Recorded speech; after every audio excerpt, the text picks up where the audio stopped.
Hello friends, ഇന്ന് നമുക്ക് വൈറലായിട്ടുള്ള French toast ഉണ്ടാക്കാം. അതിനായിട്ടൊരു പാൻ അടുപ്പത്തേക്ക് വെച്ചിട്ടുണ്ട്. ഇതിലേക്ക് 1 ടീസ്പൂൺ ബട്ടർ ചേർത്ത് കൊടുക്കുകയാണ്. നന്നായിട്ടൊന്ന് സ്പ്രെഡ് ചെയ്തിട്ട് നമുക്ക് 2 സ്ലൈസ് ബ്രെഡ് അതിന് വെച്ച് കൊടുക്കാം. ബ്രെഡിലേക്ക് നന്നായിട്ട് നമുക്ക് ഈ ബട്ടർ ഒന്ന് തേച്ച് കൊടുക്കണം. 2 സൈഡും നമ്മൾ ഇതേപോലെ തന്നെ ചെയ്യണം കേട്ടോ. നല്ല മൊരിഞ്ഞ് വരണം. അപ്പം അടുത്ത സൈഡിലും കുറച്ച് ബട്ടർ ഇതേപോലെ തേച്ചിട്ട് അതും നന്നായിട്ട് നമുക്ക് ഫ്രൈ ചെയ്തെടുക്കാം. കുട്ടികൾക്കൊക്കെ ഒരുപാട് ഇഷ്ടമാവുന്നൊരു റെസിപ്പിയാണ്. പിന്നെ ഉണ്ടാക്കാനും നല്ല സിമ്പിളാണ്. ബ്രെഡും പാലും മാത്രം മതി.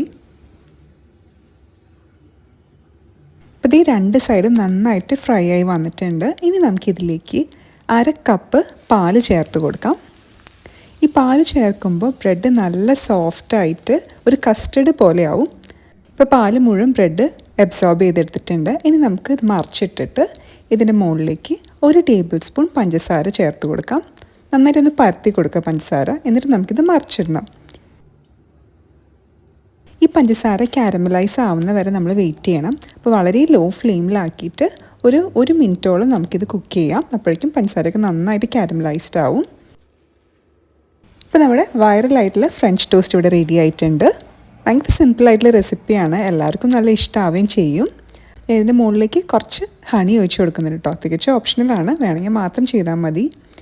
മോൾ ഭാഗം നല്ല ക്രിസ്പി ആയിട്ടായിരിക്കും ഇതിരിക്കുന്നത്. ഉള്ളിൽ നല്ല സോഫ്റ്റ് ആയിരിക്കും. ഒരു പുഡിംഗ് പോലെയാണ് ഇത് കഴിക്കാനായിട്ട്. അപ്പോൾ നിങ്ങൾ എന്തായാലും ഉണ്ടാക്കി നോക്കണം കേട്ടോ. നല്ല സിമ്പിളായിട്ടുള്ള റെസിപ്പി അല്ലേ.